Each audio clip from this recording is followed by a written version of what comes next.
truck 1, engine 43, engine 45, engine 15, engine 44, battalion 4, battalion 1.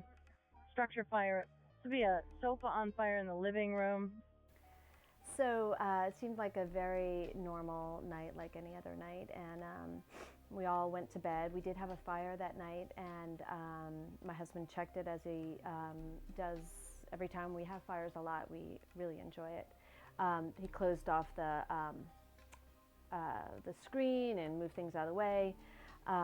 We all went to bed, and at 1, I guess it was about 1 in the morning, the fire alarms went off, and I really, my husband got up first, and then I did, and we quickly jumped out of bed and rounded the corner to our living room on fire. Our sofa was fully ablaze, and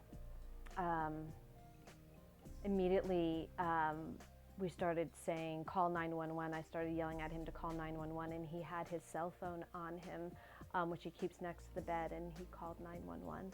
After I woke my brother up, our dog came and he scratched on the door, which kind of made me think that it's okay to go out.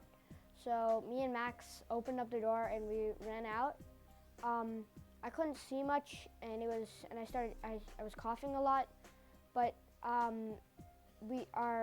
the door to is right down the hall from our room, so we just needed to run out, and that door was already open because our parents were already out there trying to get all the smoke out. The firemen came. It seemed like a really long time. I'm sure they came in the perfect amount of time, or the time that they were allowed or was able for them to arrive in, but it felt like forever. It was very scary.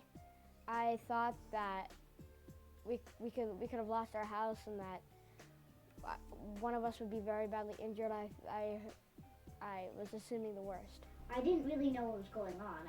I couldn't see, so I walked out, and then I saw the fire. The first thing I did was I thought, "Oh my God, is everybody okay? Where's Max and Ben?" But when I saw the fire, I'm like, "Oh my God, I never knew this would actually happen." I mean, normally when you say, a fire in our house, that's one of the chances, but it could actually most definitely happen. It was really crazy. I honestly, part of me couldn't believe it was happening. It looked evil. I just remember seeing the light from the fire. It's strange, I don't remember smelling smoke or feeling the smoke, but just really seeing the way the house was lit just because of the fire, and it really seemed really evil. Every room, like this room that we're in right now, I could even see the TV, and I was only like 7 feet in front of me. Always check your doorknobs. If it's hot, do not go out that way. Don't ever go out that way, since the fire must be really, really close to you then. And if I can't find my mom, I go over to my neighbors and ask, and if I could stay with them until I can find my mom. For us, this is a huge opportunity to let people know that something like this can happen, and to not be afraid to talk about it to your family and to your friends, and to educate yourselves not only about how quickly a fire can happen and all the ways it can happen, but to know what to do if it does happen. To know that you need to get out of your house, and you need to have 2 ways to get out of your house. Have 2 ways to get out of your house, have a meeting place, make sure your fire alarms are working, that you have them, that you haven't taken a battery out and not replaced it, that you check them, and also that you know what they sound like. When it went off, I don't know if I really understood what it was. It was just really loud. For us, the fire alarm saved us. We were all asleep. We were all in a deep sleep. The fire alarms went off, and they woke us up. If they had not done that, if there was a battery missing, or if we didn't have them, things could have been very different.